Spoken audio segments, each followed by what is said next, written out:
खाया करते हैं, पर कुछ स्वामी दयानंद जैसे भी होते हैं जो इतिहास बनाया करते हैं, जो इतिहास बनाया करते हैं।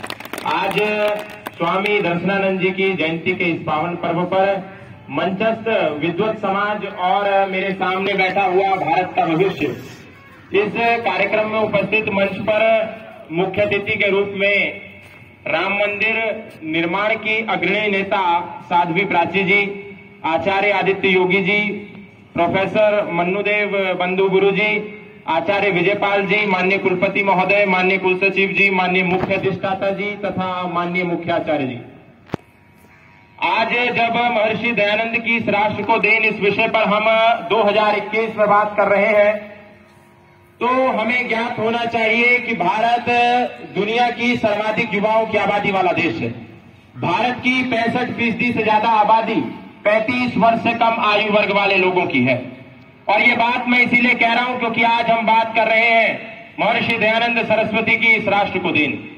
ऋषि दयानंद अक्सर इस बात को कहा करते थे कि युवा शक्ति जो किसी भी देश की सामाजिक, आर्थिक, राजनीतिक तथा उसके सर्वांगीण विकास की आधारशिला होती है। यदि यह युवा शक्ति अपने मार्ग से विमुख हो जाए, अपने मार्ग से विचलित हो जाए, अपने मार्ग से पथभ्रष्ट हो जाए, तो किसी भी देश के पतन का कारण हो सकती है। और यदि यही युवा शक्ति अपनी सकारात्मक ऊर्जा को सदुपयोग कर ले, सही दिशा में लगा दे, तो भारत जैसे देश को गुलामी की जंजीरों से आजाद कराकर वैश्विक पटल पर गौरव भी दिला सकती है। ये ताकत थी महर्षि दयानंद की, ये शक्ति थी महर्षि दयानंद की, ये पुरुषार्थ था महर्षि दयानंद का, ये यशस्वी, तेजस्वी, ओजस्वी विचार थे महर्षि दयानंद की, जो उनके हमें अलविदा कह देने के 138 वर्ष गुजर जाने के कालखंड के बाद भी आज महर्षि दयानंद को उसी ऊर्जा, उसी स्फूर्ति, उसी उमंग, उसी उल्लास के साथ हम नौजवानों के बीच में जीवित रखते हैं। इसी से मिलती जुलती कुछ बात योगेश्वर भगवान श्री कृष्ण ने गीता के अपने उपदेश में कही थी। उन्होंने कहा था कि नैनम छिद्यन्ति शस्त्राणि नैनम दहति पावका न चैनम क्लेद्यन्त्यापो न शोषयति मारुता, कि ये इंसान मर जाता है लेकिन उसकी आत्मा जिस प्रकार सदा सदा के लिए अमर रहती है, अजर रहती है, ठीक इसी प्रकार महापुरुष भले ही हमें भौतिक रूप से अलविदा कह जाएं, लेकिन उनके क्रांतिकारी, ओजस्वी, तेजस्वी विचार, उन विचारधारा वाले महापुरुषों को हमारे बीच में युगों युगों तक, शताब्दियों तक जीवित रखते हैं। और ये बात मैं इसीलिए भी कह रहा हूं क्योंकि अगर दयानंद नहीं होते, क्योंकि आज हम बात महर्षि दयानंद की इस राष्ट्र को क्या देन थी इस पर चर्चा कर रहे हैं, अगर दयानंद नहीं होते तो वेद के भेद कहां खुलते और पुराणन की प्रतीत होती ना होती, खुलती न गप्पों की पोल धड़ाधड़ और खोटे खरे की कसौटी ना होती, और राम और कृष्ण के वंशजों पर गऊ घोटी तो होती पर चोटी ना होती। आज जो माहौल भारत के अंदर बना हुआ है, इस बात को देख करके हम कह सकते हैं कि कातिलों की मुक्ति का विधान हो गया यहाँ, आज देशद्रोही भी महान हो गया यहाँ। ये बात मैं इसीलिए भी कह रहा हूं क्योंकि मंच पर साध्वी प्राची जी मौजूद हैं, भारत के तमाम आंदोलनों में ये अपनी सक्रिय भूमिका रखती हैं। आज कातिलों की मुक्ति का विधान हो गया यहाँ, आज देशद्रोही भी महान हो गया यहाँ। एक रिवॉल्वर ने देशभक्ति को डरा दिया, कातिलों की टोलियों को रहनुमा बना दिया।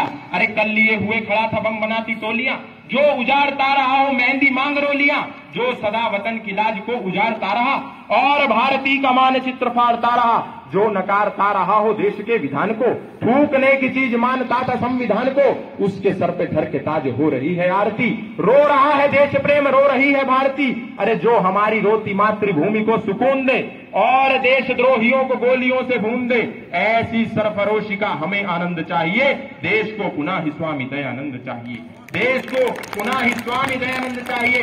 आज मैं यहाँ से आह्वान करना चाहता हूँ कि जो ऋषि दयानंद ने हमें अमूल्य साहित्य की देन दी, जो ऋषि दयानंद ने हमें सत्यार्थ प्रकाश के रूप में एक अमर ग्रंथ दिया, जो ऋषि दयानंद ने गौ करुणा निधि के रूप में गौ संरक्षण का हमें संदेश दिया, और जो ऋषि दयानंद ने हमारे व्यवहार को उत्कृष्ट बनाने का संदेश व्यवहार भानु में दिया, आज वो प्रत्येक इंसान के अंदर आ जाए तो दुनिया की कोई शक्ति विश्व को महाशक्ति बनने से रोक नहीं पाएगी। दोस्तों, महर्षि दयानंद ने हमें प्रेरणा दी थी कि इंद्रम वर्धंतु अप्सरः कृण्वन्तो विश्वमार्यम् अपहनन्तो रावणः। अपने तमाम क्लेशों को दग्धबीज करते हुए इंसान को आगे बढ़ना है, सद्विचारों को लेकर के, और विश्व को आर्य बनाना है। ईश्वर के प्रति उन्होंने विश्व पटल पर खड़े होकर के कहा था कि स परेगात् शुक्रम अकायम अवृणम अस्नाविरम शुद्धम अपाप विद्वम। कभी ही मनीषी परिभू स्वयंभू अर्थान वेददात शाश्वतिभ्य समाभ्य, इस बात को हमें नहीं भूलना चाहिए। और अयम निजम परोवैती गणनाम लघुचेतसाम उदार चरिता नाम तु वसुधैव कुटुंबकम, इस भावना को चरित्रार्थ करने वाले महर्षि दयानंद थे। और मैं आज इस मंच से, गुरुकुल महाविद्यालय के मंच से इस बात को कह सकता हूं कि महर्षि दयानंद प्राचीन महापुरुषों की श्रृंखला के अंतिम महापुरुष थे और आधुनिक महापुरुषों की श्रृंखला के प्रथम महापुरुष थे, इसमें कोई दो राय नहीं। और एक समय था जब नारी को नरक का द्वार कहा जाता था, नारी को वेद पढ़ने की इजाजत नहीं थी, नारी को सामान्य विद्यालय में जाने की इजाजत नहीं थी। लेकिन आज जो समय आ गया है वो महर्षि दयानंद के पुरुषार्थ अखंड प्रचंड का ही परिणाम है कि उन्होंने इस बात को पूरे विश्व में मनवाया कि यत्र नार्यस्तु पूज्यन्ते रमन्ते तत्र देवता। और आज पूरा विश्व इस बात को डंके से स्वीकार कर रहा है कि वाकई में यत्र नार्यस्तु पूज्यन्ते रमन्ते तत्र देवता, जहां नारी की पूजा होती है वहां देवता निवास करते हैं। और अंत में एक बात कहकर, एक प्रकरण कहकर के मैं अपनी वाणी को विराम दे दूंगा। महर्षि दयानंद एक बार किसी धर्म प्रचार कार्य से प्रवास पर थे। आप सोच करके देखिएगा कि वो घटना अगर आज किसी सामान्य सामाजिक व्यक्ति के साथ भी हुई होती तो उसके क्या अंतर्मन के भाव होते। महर्षि दयानंद प्रचार से निकले हुए थे तो मालूम चला कि कुछ लोगों ने उनके एक नकली दयानंद का स्वरूप बनाकर गधे पर बिठाकर और मुंह काला करके पूरे शहर में घुमा दिया। उनके शिष्यों ने उनको ये सूचना दी कि ऋषिवर, एक नकली दयानंद को गधे पर बिठा करके पूरे शहर में जलूस निकाला जा रहा है। आप सोचिए कि दयानंद के उस समय क्या भाव होंगे। महर्षि दयानंद ने बड़ी सहजता के साथ कहा कि हे मेरे प्यारे शिष्यों, नकली दयानंद तो गधे पर बैठने ही लायक है, जो असली दयानंद है वो तुम्हारे सामने बैठा है। आप सोचिए कि क्या विद्या का स्तर होगा, क्या शौर्य होगा, क्या पराक्रम होगा। और आज मैं इस बात को कह सकता हूं कि भारत दुनिया का एकमात्र ऐसा देश है जिसके पास नया खून है, जिसके पास नया जुनून है, जिसके पास नई दृढ़ता है, जिसके पास नया शौर्य है, जिसके पास नया पराक्रम है, जिसके पास धरती जैसा धैर्य है तो अग्नि जैसा तेज भी है, वायु जैसा वेग है तो जल जैसी शीतलता है, और आकाश जैसी विराटता है। तो 70 करोड़ की युवाओं की आबादी वाला एकमात्र देश आप विश्व पर नजर घुमाइए, वो केवल और केवल मात्र हमारा भारत है। इन्हीं शुभकामनाओं और इन्हीं संदेशों के साथ बहुत बहुत धन्यवाद, शुक्रिया।